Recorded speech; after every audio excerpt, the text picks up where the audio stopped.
8.8% inflation from the June CPI. This is getting ugly really fast. And oh yeah, quick side note, what is the Federal Reserve doing again?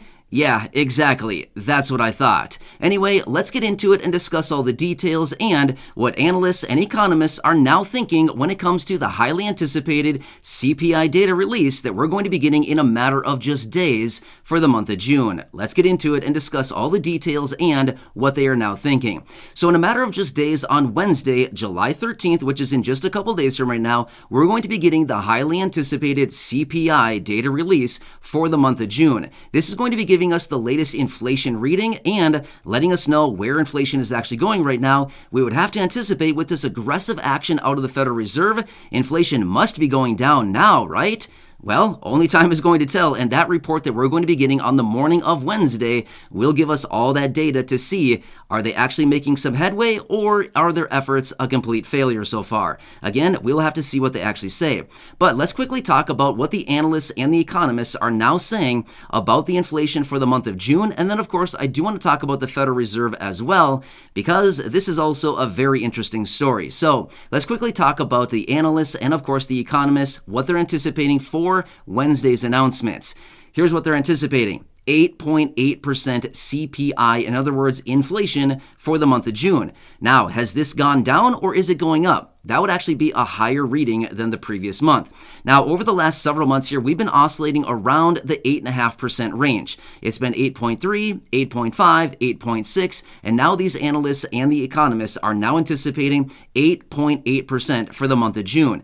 So, kind of interesting because with everything going on and the Federal Reserve with their aggressive interest rate hikes, this apparently is supposed to be doing it. Well, if you've been watching the videos here on the channel for any length of time, you've heard me say this before. They are using the wrong recipe to bring down this inflation. I've been saying this for a couple months now. They're using the wrong tools for the job. But again, that's just me. I'm not in the Fed. I am not one of the economists. I'm just looking at it from a practical standpoint saying it is not interest rates what they need to raise in order to get this inflation down. They need to get money out of the system. There's too much dollars in circulation right now. They need to suck some of those dollars out of the system, out of circulation is what it comes down to.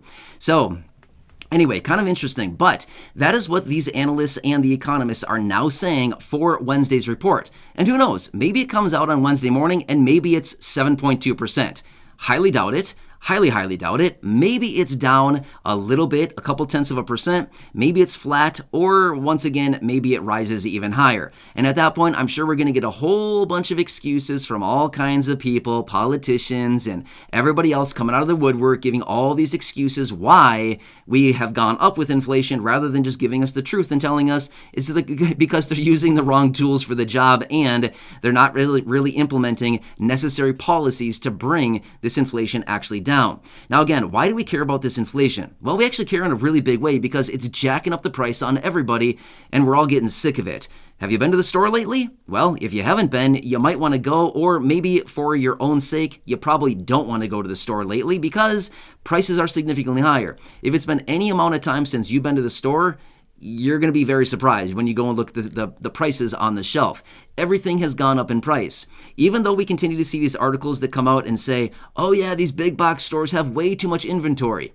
Guess what? They have inventory on all the stuff that nobody wants. If they had tons of inventory on things that everybody wanted, they wouldn't have inventory. Right? Logical approach, right? If they had tons of inventory on products that people wanted, it'd be a different story, but I don't really think that's the case, right? Because they wouldn't have tons of backed up inventory if all of a sudden they had huge demand for these items because it keeps selling out. As soon as it sells out, they stock it up again. Sells out, stock it up, sell it out. You know what I mean? So they wouldn't have all this excess inventory if that were the case. So kind of makes sense. And again, we'll have to see what they actually come up with, but we've been hearing about all these big box stores coming out and having huge flash sales. Whoa, big flash sales. Yeah, it's probably on a bunch of junk that we don't want and or probably need right now, but it's rather a bunch of stuff that they're trying to unload because they way overbought for a bunch of things that nobody wants, and now they're trying to offload them to free up some space in their warehouses or the back end of their stores. Again, we can talk about all that in a separate video, but kind of interesting to see this whole thing play out. So now let's quickly talk about the Federal Reserve. And one quick side note, I said this earlier, but let me throw it out there one more time again.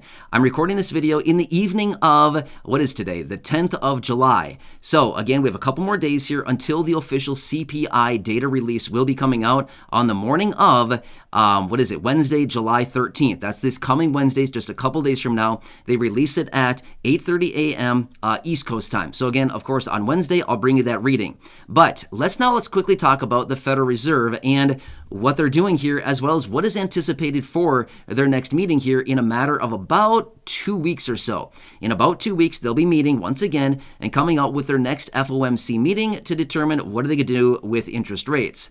So let's quickly talk about that really fast. So it's anticipated with their next FOMC meeting toward the end of this month, July, in about 2 weeks' time from right now, it's anticipated that they're going to come out and raise rates aggressively once again, probably another 75 basis points, 0.75%, possibly even 100 basis points. That would be a full 1 percentage point. That's very interesting because this last meeting that they had in mid-June, so just a few weeks ago in mid-June, they had a meeting, and in that meeting, they raised interest rates by 75 basis points. That was the highest interest rate hike that they've had since 1994. So 28 years ago was the last time they had an interest rate hike that aggressively. Now, once again, they're going to be doing it again this coming in a couple weeks from right now, this month in July, and possibly they might even be jacking it up to 100 basis points, 1 full percentage point. That's a huge raise. That is very, very aggressive. Now, also, if you've been watching my other videos here that I've been talking about the Federal Reserve, I've been talking about some finance, the stock market, inflation, all kinds of stuff like this. Here's the mission of the Federal Reserve. So, of course, they have multiple different duties, but one of their main objectives for the Federal Reserve is to regulate inflation. So that's kind of their job. Their whole purpose behind what they do is to keep inflation at a rate of about 2 to 2.5%. That is kind of like their focused rate, right? That's typically what it is all the time. Now, generally, when you listen to the Federal Reserve and the chairman of the Federal Reserve, they're always coming out prior to this high inflationary time that we're in right now, over the last several years, and realistically, since I've ever been watching the markets and the Fed, it's been a very long time now. Usually they come out and they say, there's no inflation. We're not dealing with any inflation. We're trying to create some inflation here, and we're not getting any. Well, all of a sudden, here we got a ton of inflation. So as a result of this, the whole job behind the Fed is to keep equilibrium in inflation, in the markets, things like this. Unfortunately, what happens with the Federal Reserve is they way overshoot to the upside and they way overshoot to the downside, right? So when we see this happening, they're trying to maintain that middle line through equilibrium, right? So equilibrium is like the middle line that goes through like the mountain range, right? So there's huge peaks and there's big, deep valleys. The same thing that we see with the Federal Reserve, same thing that we see with the stock market, all kinds of markets out there, is they go really high, they go really low, and the whole objective is to kind of maintain that equilibrium. So as a result of that, the Federal Reserve is aggressively raising interest rates right now. I can tell you this much already. Here's what's going to happen. They're way overshooting in this thing. And again, I'm not saying that they shouldn't be aggressively raising rates right now. They probably should be, but again, at the same time, as I said, they're using the wrong tools for the job right now. There's way too much money supply in the system. That's the problem. That's what's causing all this inflation. In fact, since early 2020, from early 2020 until early 2021, in about a 1-year period of time, they printed about $6 trillion, about 22% of the dollar supply in circulation right now. That's a lot. That's what causes inflation, right? Too many dollars chasing too few goods and services. That is inflation. That's the definition of inflation. So the fact of the matter is, by them raising interest rates, they're not really solving the problem, right? So they're basically trying to, I'm trying to think of a good analogy. They're basically like trying to fix something with the wrong tools, right? So they need to come with a Phillips screwdriver, and they showed up to the party with a hammer, right?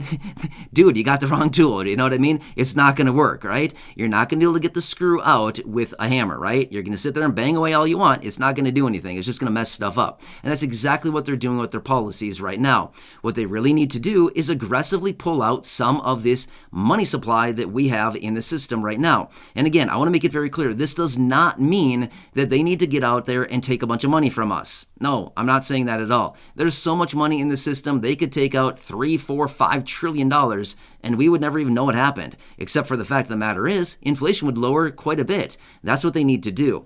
So The whole point is, this inflation is likely going to continue raging on. It's going to continue to move significantly higher. Based on what I've been reading and based on everything that I've been seeing with this, it's likely going to be continue to move much higher, even though the Federal Reserve is going to continue jacking rates.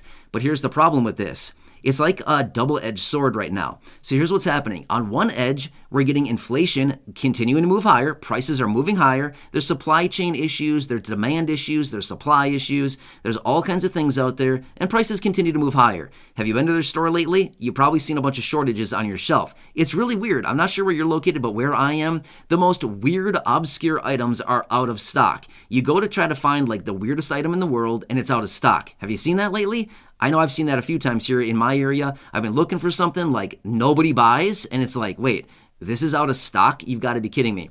I can't think of an exact example right now, but I know this has happened to me a couple times in the last, few months here. I've been looking for like just, things that like virtually nobody buys, and it's like, I can't believe this is out of stock. You've got to be kidding me. Like, where can I find this? Actually, I can think of an example. White electric tape. The most random thing. My dad needed it a couple weeks ago, and he's like, hey, I can't find it anywhere. Can you get it for me? And eventually we bought it online. Like, seriously, we ended up buying it online because that's the only place we could find it. Everybody else was out of stock. Like, seriously, who's buying white electrical tape? Let's just be real right now, right?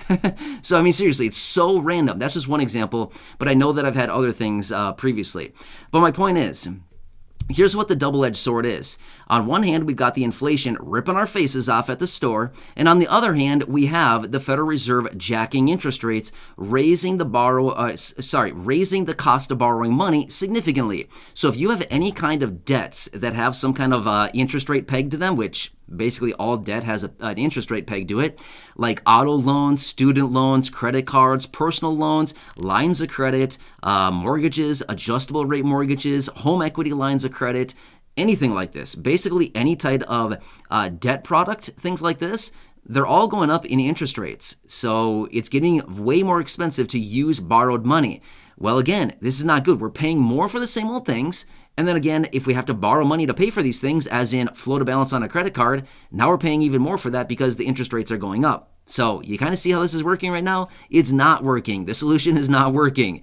Anyway, long story short, Wednesday morning, we will be getting that CPI data release. Of course, I'll be bringing that to you, but I wanted to bring you the latest information here out of analysts and the economists as far as what they're anticipating with this next reading. 8.8% is what they are anticipating. That's ugly. This is going to be the highest number. If it comes in at 8.8%, this would be the highest number that we've seen since 1981.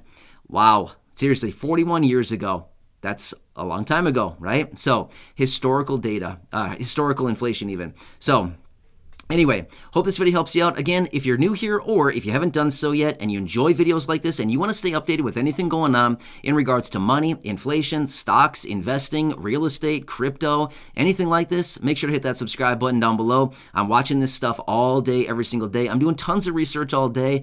I love it. I seriously keep all this stuff. I keep an eye on all this stuff for me personally, as well as to give this information to you right here in these videos, because I want to share the knowledge that I have on all these topics with you, and I want to help you out in any way that I possibly can. Try to get around this inflation, save some money, get some more money, take advantage of this recession that we have upon us, all kinds of different things. So anyway, thanks so much for joining me. Subscribe down below if you haven't done so yet. Share the video with your friends, family, social media, and go back and check out some of the other thousands of videos right here on the channel. Until next time, have a good one, enjoy, and I'll catch you again later in the next